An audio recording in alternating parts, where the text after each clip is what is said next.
Welcome to the monthly dive into the long box one shot, number 36 here for February of 2026. I'm Gabe, joined by Jocelyn as usual, and we got a interesting one lined up here for us today. We're going to be talking about a pretty iconic Wildstorm book from back in the day, a little book called Wetworks, a team book here that I always saw on shelves and never knew what it was about. It was a bunch of these like muscular, like gold people with guns, and I'm like, I never knew what it was about, and today I learned what it was about. Before we get into this book here, is there anything you want to say or cover before getting into this book, or do you want to just dive right into this? So Wetworks actually was supposed to be a Wave 1, Generation 1 image book. Yeah. It was announced around the same time as Spawn and Savage Dragon, I believe. The series was put on a hiatus, though, because Willis Portacio's sister had passed away. So he did not put out Wetworks until 94, and that was already 2 years into Image. In a way, like, and I mean, I'm not saying this to discredit Portacio at all, because number one, he's a great artist, and number two, if my sister passed away, I probably would have taken 2 years off too, to be honest. Dude, if it happened to me, I probably wouldn't be able to finish a book. Let alone take Exactly. time off. Exactly. Like I can't put myself in his shoes at all. And But I in will the say, comic book, if you have this physically, I don't know if it was like this digitally, there is a letter to his sister oh wow, in the book. I didn't know that. Because the book is a fold-out cover, Mhm. and in it is a written note to her with a picture of them actually at the bottom, signed by Whilce Portacio. And then on the next fold-out page is him thanking his family and then his comic family for the past year or so of taking time off. So, which I think was really nice. Yeah, it is. It's really really nice. But but like I was saying, like unfortunately, like with the nature of comic books, I think by that point it was hard for Wetworks to like build any sort of momentum Yeah. because it didn't come out like the first year that the other books did. And Portacio was a founder of Image. Yeah. So I feel like the book had a hard time to like build some momentum and Get get the some ground footing. running. More so for the fact that even after it did, the issues were coming out bi-monthly and sometimes not bi-monthly at all. Yeah. So people were So waiting. They were waiting for this book. If they really wanted it, they were which waiting. that was not exclusively a Willis Portacio That was an problem. image issue. That was an image problem in general because nobody was worse at that than Rob Liefeld for a Yeah. while. And You now know, Eric Rob- Larson, keeping it going. Larson's keeping the tradition going to this day. I mean, Rob was working probably on like 8 books at the same time. At one Jesus. point, right? He was probably working at 8 books at the same time, and they're all It's coming like, dude, out stop. sporadically, and it's like, well, fuck, man. Like, just do one and put your focus on that one. Yeah, well, even when he was just working on one, which was Youngbloods, even that came out like once every 3 months. And I think that's what, like, I think Liefeld's like me, where, like, he has a bunch of ideas and he wants to get them out there. But when you keep coming up with ideas, it pushes back other ideas. You know what I mean? Yes. And I think the person that really, like, encapsulated mixing those together was what Eric Larson said, where he was like, if I wanted to do a spy book, I'll make a spy character and put them in Savage Dragon, and I'll highlight that character for a month. Just to, like, refresh my, my tools, but I'm still writing a Savage Dragon book at the end of the day. But it's a different type of issue, because now I'm getting my creative juices out for, like, a reset. And he's like, if I wanted to do, like, talk about a certain type of superhero, I'll just add him into the Savage Dragon universe. And that's why he has such, like, a crazy universe of characters. Because that's just what he did. Whenever he was like, I need a reset and do, like, a different type of character, he would just throw them into Savage Dragon and do them as a part of the Savage Dragon book. Which I think is a great way to do it, honestly. Yeah, that led to him creating Star. It Yep. led to him creating Super Patriot. Correct, yep. He's had It so lets many him. obscure characters over the years Mhm. that was just like, I want to do this, but I don't want to work on a new book. I'm going to throw them in this.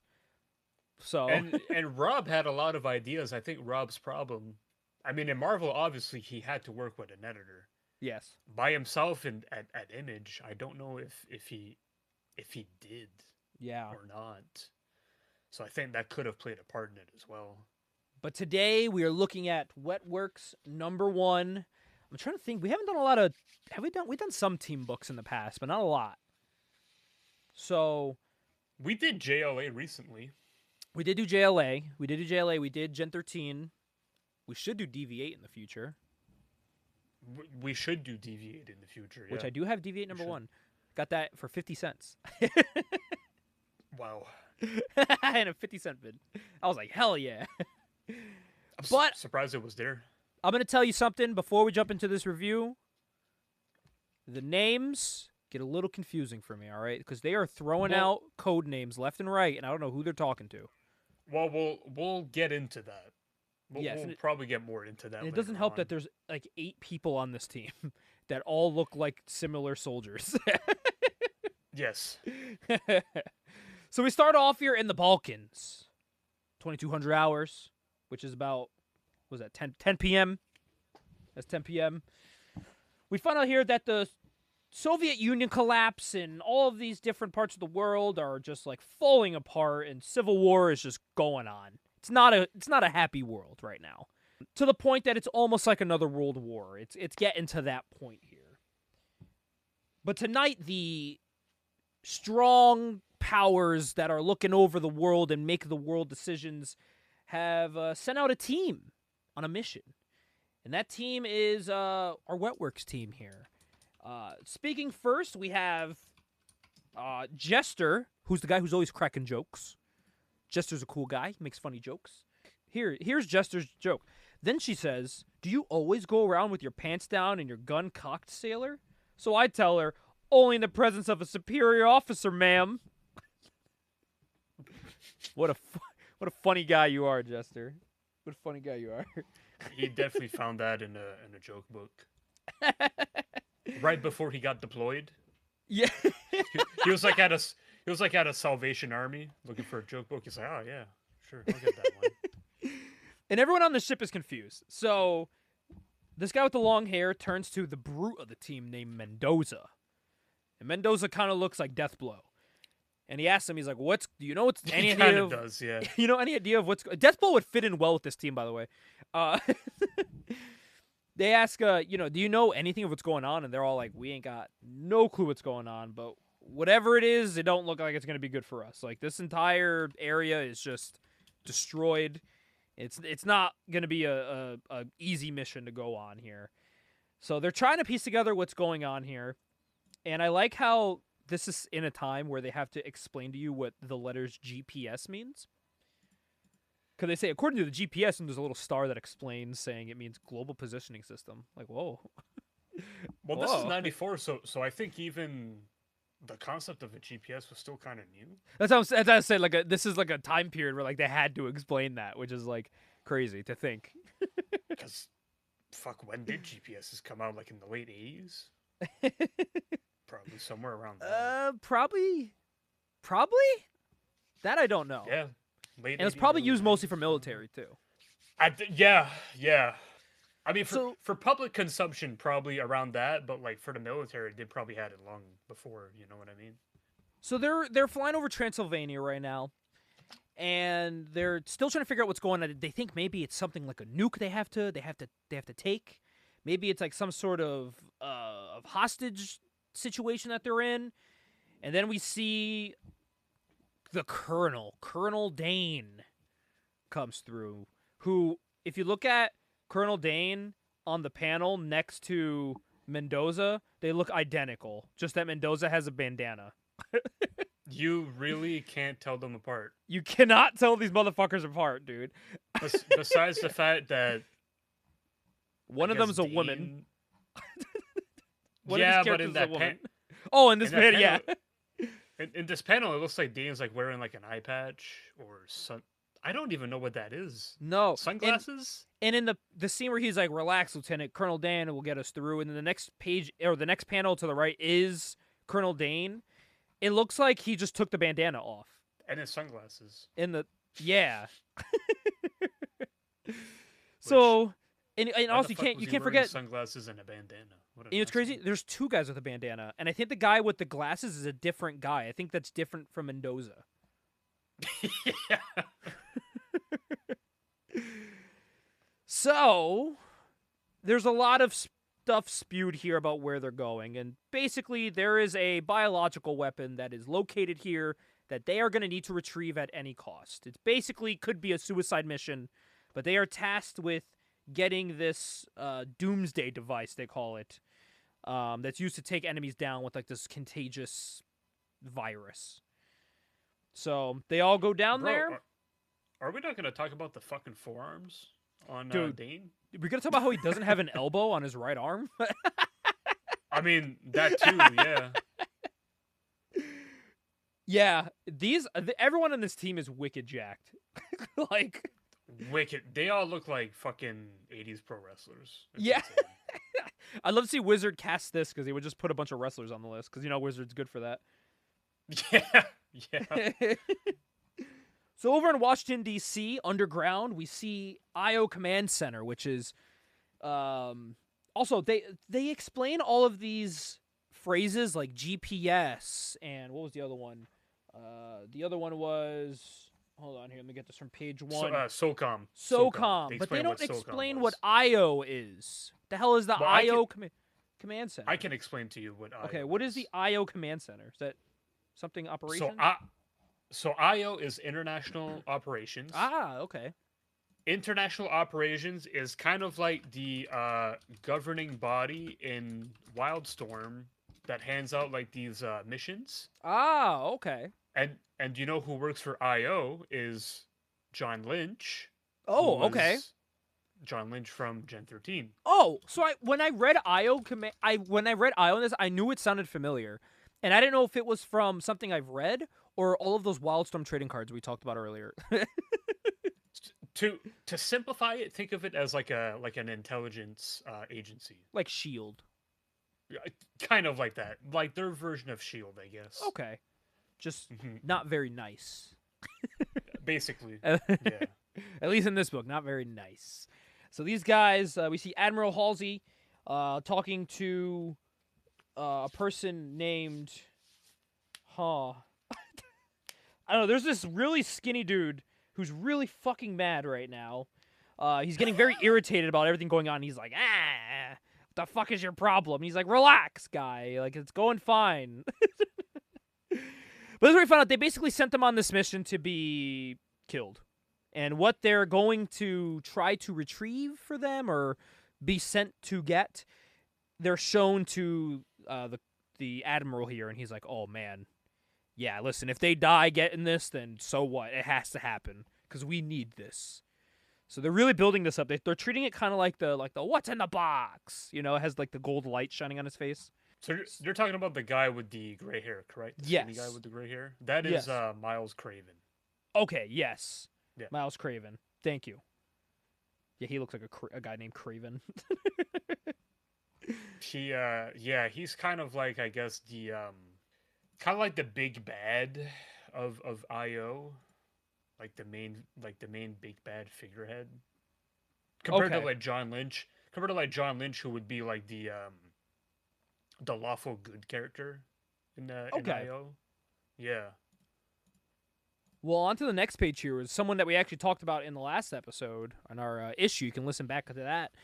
We see Mother One doing one of her Mother One logs, and she's actually talking about Colonel Dane's team and how exceptionally trained they are and how well they are as a team. And we found out that her duties here are to basically be like cleaners for IO. And clean up any sort of messes that happen during this mission. So she's kind of like on watch looking over them for this mission. Can I point something out in this panel? Yes. I think it's funny because it looks like she has no eyes. I thought the same thing, too. It kind of looks like... she's like black holes for eyes. It's like she's like Renee Montoya or something. Yeah. Like, I don't know. Literally, yeah. I thought the same thing when I Yeah. read. I was like, "Huh, she doesn't have any eyes." I think it's just like the way that Portacio drew her. It's like her eyelids are like really like If you look at closed, if you look at all his pages, 80% of the time they don't have eyes. or they're just not very pronounced Yeah. until you get to the close-up shots Then where then they are. yeah, they're more visible. But he's like, I ain't drawing that shit. It's too far away. Yes, whatever. You know what's there. Use your imagination. So this is where we see the female of the team, who's Pilgrim. Probably the only member I'm gonna probably remember because she looks unique to the other ones because she is a totally different gender. Uh, so she's trying to get through these sensors here, but they find out that they have actually already been taken care of and they've been neutralized. So someone's been here already, and they don't know who, but now they're kind of on high alert here. So they get their guns ready, and when they bust in, this is where they see all of these dead bodies that have been burned and charred inside of this thing. There's just blood everywhere. It's like a murder scene. Actually, it's literally a murder scene. Yeah, there's corpses literally decomposing because of how hot the heat is. It really paints like a grim picture. And now they're getting a little frustrated because they feel like someone's kind of pulling they're yanking their chains here, and they don't really like that. So they use a bomb here, or actually not a bomb, but I guess it kind of was to get into this wall. Because it said like verp click beep. I'm guessing that's the bomb because then it just shows them walking in through a wall. I didn't hear a boom. Me neither. And if you look at that panel, it almost looks like it's just like a door that has like 4 pieces that come together. Yeah. More so than it looks like an explosion that bursts through the wall. So this is where they see the virus that's being contained in here. It's these giant golden tubes. And they're looking around here, and they don't know what is going on. So then we see... I forgot... Who is this one? This is... Oh my gosh, I'm drawing a blank on this guy's name. This is the smart guy of the group.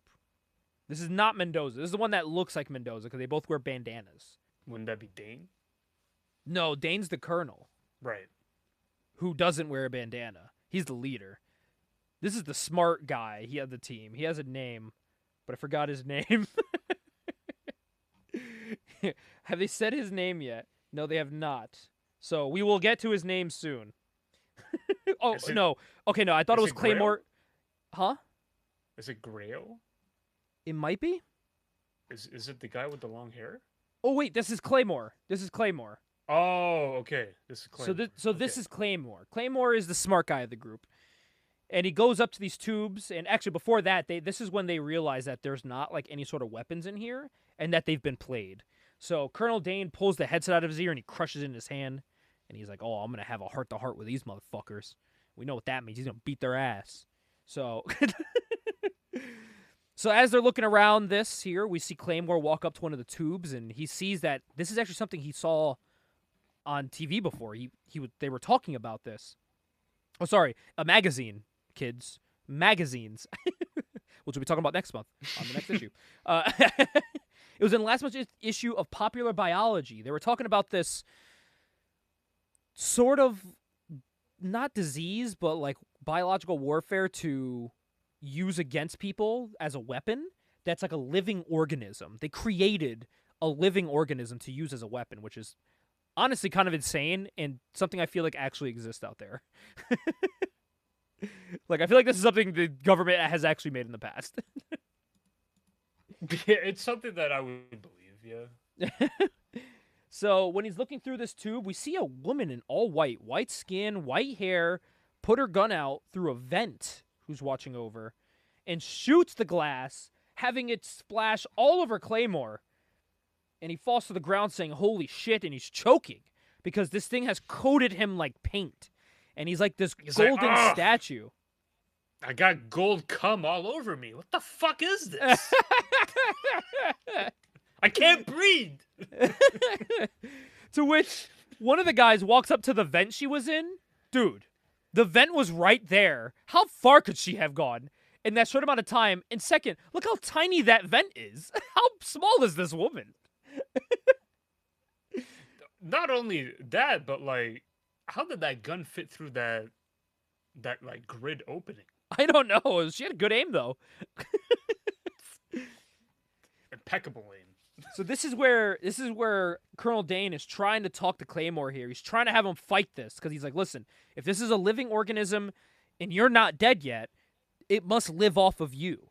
So like you have to try to find a way to like manipulate it or control it, and so you're not being smothered to death. And as he's trying to talk with him, Claymore opens his mouth and he finally breathes. He's coated in gold. And this is where one of the soldiers lets Colonel Dane know that 2 people have actually entered the facility here. And they are they just start blasting, by the way. If you look at that guy, he just shoots his gun for no fucking reason. So anyways, it started blasting. He started blasting, and then he hits Claymore. He starts shooting at Claymore, and the bullets are just bouncing off of him. They're going, ving, ting, ting, ving, ting, ting, ving. Yeah. Which is honestly a great noise. Yes, that's spot on. Not as spot on as a gun going brap.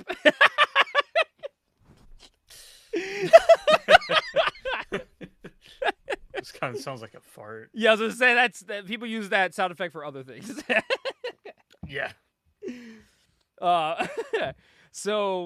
Yeah, they start shooting back. They actually shoot one of the guys in the gut, like at point blank range, in a very brutal fashion, to be honest. And then they start clawing at him with this giant fucking machete. And they're kind of warning each other to watch out. And they find out that these guys actually aren't dying very easily. They take some time to kill. One guy, they had to cut his head off. And the other one, they had to cut his heart out to kill them. This is really funny because it's weird because at the time, like, Image was publishing, I guess I would say, like, mature rated comics. Yeah. I guess this kind of falls like in the same line, but to me it doesn't because they do more describing than actual, like, you say, oh, I cut his heart out, but you don't see any of it. Yeah, like he says I did here. this, but you don't see any of it. So Well, like here, he says, I gutted him like a fish. He should have died instantly, but he just won't. Okay, that got him. I had to cut his heart out, though. But it just shows him kneeling at him with his chest completely not covered in blood. and there's something about it that just sounds ridiculous when you're caught in a monologue where you're describing what you did to this guy, but you're not actually showing anything. It's like he didn't want to draw a panel of him trying to cut the heart out. Or he couldn't. Like, I don't know. Or maybe someone was like, hey, no, you can't, like, that's too far. Yeah. I don't know. But, and even, like, the blood on their face, it's drawn almost in black. Like how indie comics were, to, like, get away with, like, blood stuff, they would put it in black. Yeah, kind of, but, I mean, after a while, blood does oxidize. That is true. That is true. Science. Yeah. I respect it. Because, I mean, if you look at the blood that's on the ground, it's like ketchup red. Yeah. Yeah. So, compared to the blood on their face, that's probably more realistic. So after they handle those guys, they explain how they handle those guys. They turn back to Pilgrim here, who's shooting away. It seems like there's more people waiting for them outside. And she is just blasting. And they're like, well, we ain't got a lot of options to get out of here, so we got to do what we can. And that's when they turn around, they start walking, and then he calls out to someone. He says, we're not finished yet, Dozer. I'm like, who the fuck is Dozer? This is the first time I've heard this name in this book, and we're on page 14. Pilgrim, by the way, has the same haircut that your mom did when she graduated high school, and I don't mean Gabe's mom. I mean everyone's mom had that haircut. Also, shout out to Pilgrim and then the dude holding her who have the same hair. Yeah, that's so. That's bad character design. They have the same hair. It's like parted in the same way too. Yeah, it's a man and a woman, but from that angle, you could barely tell.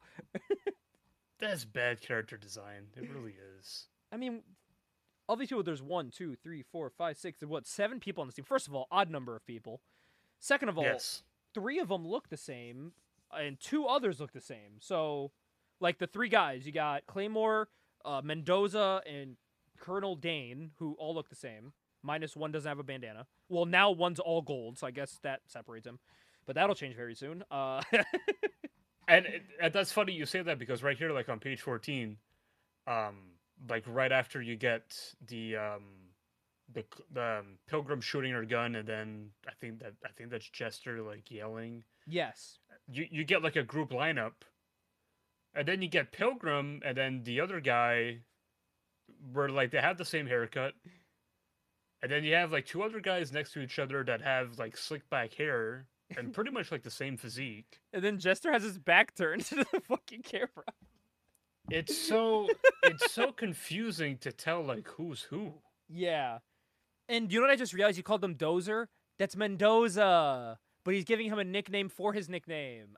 Ah. I get it. All right. Dozer is Mendoza. All right, I get it. And on top of that, they're drawn with shadows around them. So it obscures them even more. Listen, it might be corny, but it works if you just give them different colored fucking outfits for now to get used to them. So I know that, all right, Mendoza's in red. This guy's in blue. This chick's in green. You know, this guy's in black. This guy's in gray. Separate them a little bit. You know what I mean? They're all in the same outfits. Yeah. Which I know military people are in the same outfits. But, I mean, come on. It's a comic. We got to know who we're talking about. Well, but you could also just give them something. If you insist on them being the same color uniforms, yeah, make them different uniforms, or just do something that differentiates them. Listen, I don't know if this is woke, or make them different races so I can tell them apart. Everyone is just a generic white dude with slick back hair. You know what I mean? Besides one, I think the one with the long hair, I think he is Asian. That should probably lead to our next point. Oh, and Mendoza, I guess, is Hispanic, I think. Because now we've got Claymore, yes, who's also gold-skinned. He's shooting everyone. Yeah, he is going to town because he's bulletproof now. And then guess what? Right after that, everyone else is gold. Jester's gold. Dane's gold. Pilgrim's gold. Fucking Grail's gold. Everyone's gold. So, hey, good luck trying to fucking tell them apart now. You know what's real frustrating? Mendoza lost his bandana, so I don't even know who the fuck is Mendoza anymore. Look at the three dudes on the right. They look all the same in different types of clothing, especially the one all the way at the right, and then Dane. They're literally in the same tattered clothes. Like, there's nothing to tell them apart. Like, but I will say, listen, we're dogging on that, but hey, guys, the pages look great. The art looks good. You know what I mean? Like the way they draw the metallic looks really good, but just you can't tell anybody apart. I don't want anyone listening to this thinking that I'm shitting on Portacio's art, because Portacio is he's a great artist. He's really a great artist. The problem is that I think the character design in Wetworks, and I'm not talking about the gold skins, like symbiote aesthetic, because I think that looks awesome. Yeah, no, that looks great. The problem is that it's so hard to tell everyone apart. You could do away with the long-haired guy with the sword. You can get rid of him. I would only keep Dane, Pilgrim, Claymore, and Jester. You need the funny guy, the smart guy. Dane and Mendoza, they're both brutes, so you don't need two of them. I don't even know who that fucking other guy is there on the left. I don't know who that is. Me neither. The other guy, I mean, he looks cool, I guess. You know, with the long hair, he's the only other guy that looks different. But, I mean, you already have her with the long hair. But so that's the thing, is the problem is the guy with the long hair, who I think his name is Grail. Yes. He looks cool, but... He does, but the problem is that he kind of has... Well, the way that Portacio drew it is that he kind of has the same style of long hair as Pilgrim does. Same style of hair, and even look at their clothes when they come out. They're both wearing the same tank tops. And the same color of hair, too. Well, by the way, like I should mention, everyone just has jet black hair. Yes, they do. I mean, that could have also been something to, like, maybe tell them apart, as if different colored someone hair was like, I don't know, someone was like blonde. Even Mother One has black hair. Yeah, like it's And Mother One is probably the one You can that tell I because of find her is arm. exactly. So that's what I was gonna say. She's the one who's the easiest to tell out She's of all probably of them. she's probably why that's the only one that's carried over to DC. Yeah. The DC heads, who I guess now is Jim Lee, but before that were like, just choose one that looks cool. And they're like, okay. They start going to town on these guys. They're slaughtering them, killing them, and then an explosion goes off because they're saying, you know what? If an explosion's gonna go off, we're gonna die as a team. We came into this place together. We're gonna go out together. And when the explosion goes off, they are all left completely naked in golden. And I will say this, if I ever was given this golden skin and lost my junk like they did, I would be so sad. If you look at the guys, they ain't got they're fucking Ken dolls. How upsetting is that? See, I want to picture it in the sense that like they can get in and out of the gold symbiote, Okay. and I that thought that too, but then I'm like, why do they it's keep covering just her crotch? Because when they showed them again earlier, like they specifically do not show her nether regions. Like they're like shadowed out. that's a good point. I didn't really think of that. And you can see her nipples. Which, Whilce Portacio snuck that in. Good for him. Snuck in some nipples. But yeah, they're all standing here completely butt-ass naked.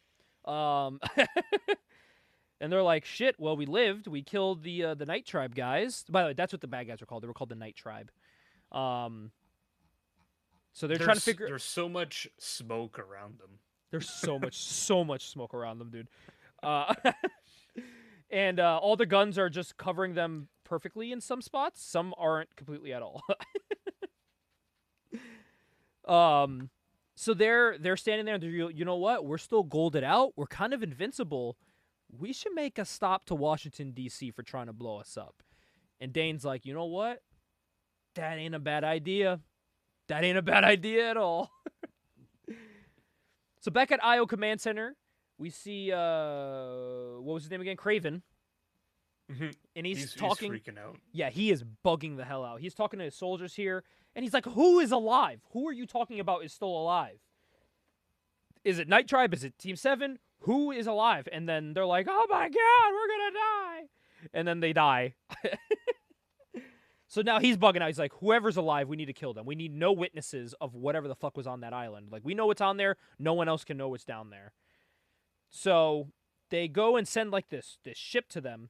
And the ship zooms in and locks in on him. And then as the soldiers pop up, you see Mother One in the ship. She's sitting in the back. And as the guys are talking to her, they're like, well, what should we do? Should we lower down the weapons and take them out? And when they turn around, she has her gun pointed at the soldiers, and she starts turning gold too. And they're like, oh my god, you're one of them. So this is where you see that she blows up the fucking ship. And of course, we got to have Mother One come down out of the sky naked. So she comes down butt-ass naked to join them. They're all, like, reborn in fire, which I guess is pretty cool, actually. And she tells them, It's cool. It's cool imagery. It is. Yeah. And she's like, listen, I'm Mother One. You guys might be a little scared about what's going on here, but I know what's going on. I know about your team. I love your team and what they stand for.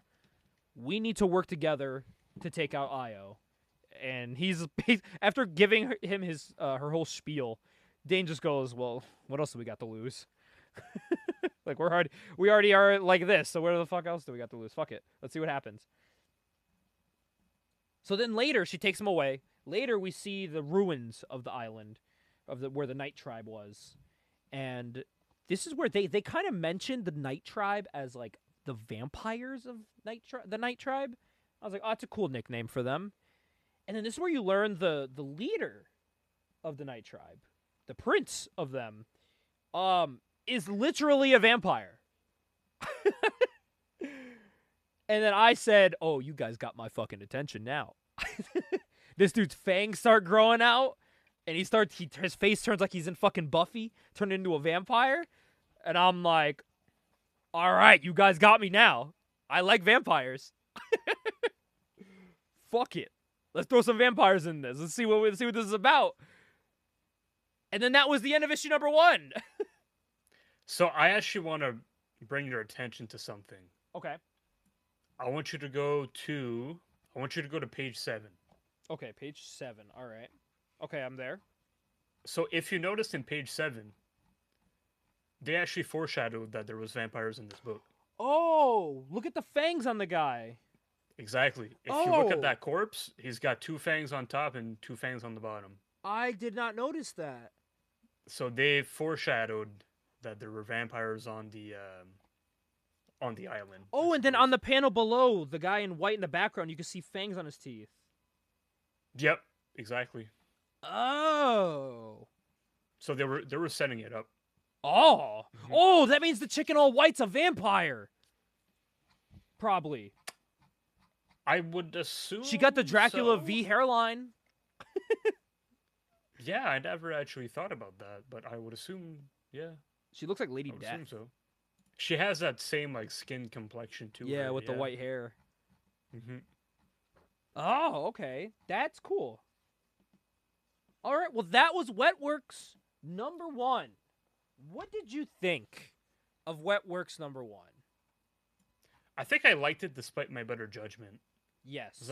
You know what I mean by that? Yeah. In the sense that it's fun, but I still have a lot of problems with it. I saw it as, while I struggled to like get to know the characters, I'm guessing the more I would read it, you would get acquainted to the characters and their personalities, and you would be able to. Yeah. But I know of Mendoza, Claymore, Jester, Pilgrim, Dane. Who'd I miss? Grail. And then there's that other guy who I don't know who he is. So that's another gripe that I have with this book, is that there are so many characters. Yeah, that's why I was earlier trying to figure out like who could they cut from it to make it less confusing. Like Grail ends up looking completely different and unique. He gets the face mask and the bandana. He looks badass. I will say though, when they're in their costumes, they kind of look different, but they still kind of don't. So Jester and Mendoza have the same headpieces, but even then, wait, 1, 2, 3, 4. Where the fuck is Pilgrim on the cover? She's not on the cover. She's actually not on the cover. That would be Mother 1 on the cover. Wait. And that extra guy's not there. The ones that I know are on the cover besides Pilgrim. What the fuck? Okay. Huh. Interesting. An interesting discovery. It's very strange. Very strange. Wait, and Mother 1's hair is purple on the cover. Her hair is in purple in the book. Is it? No, it's purple in the book as well, yeah. Wait, what? Am I just an idiot? Oh, yeah, you're right. Oh, yeah, it's like a dark purple. On the cover, it's like pink, though. In the cover, it's like more pronounced.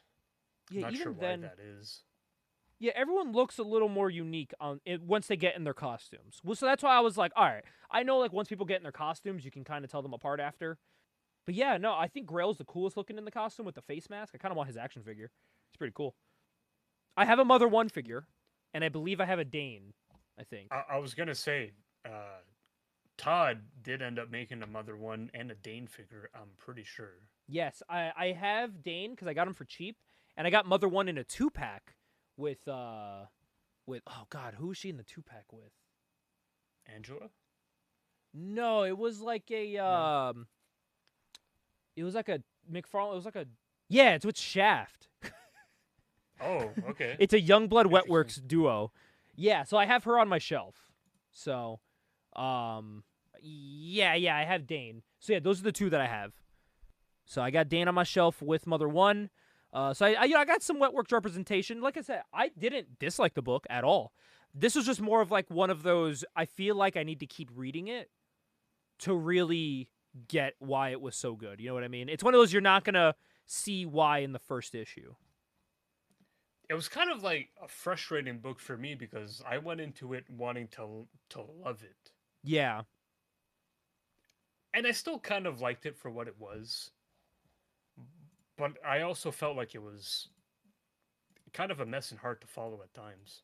Yeah, like I said, and it's tough when the main thing you're supposed to get attached to is the characters, and I can't tell who's who. You can't tell know? who's who, and besides Jester, I feel like everyone has the same personality.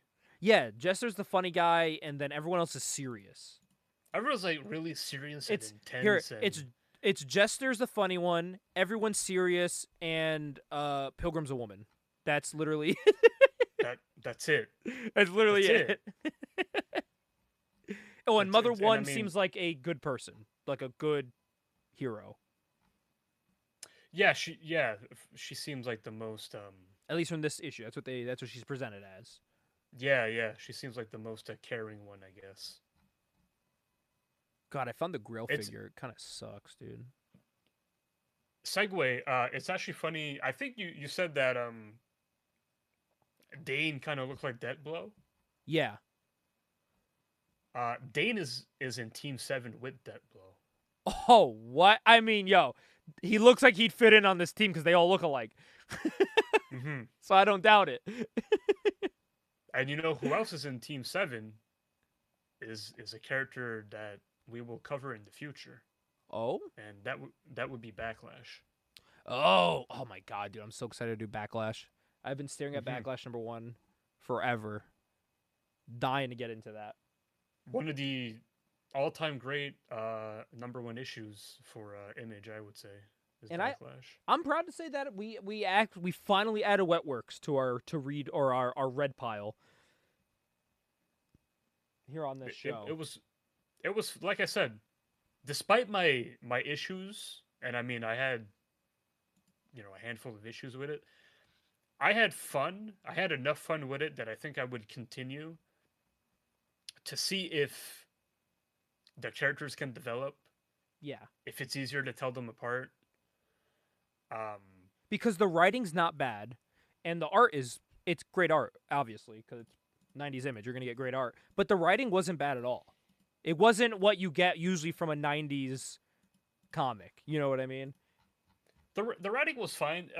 Sometimes I feel like they do too much Telling. too much jargon.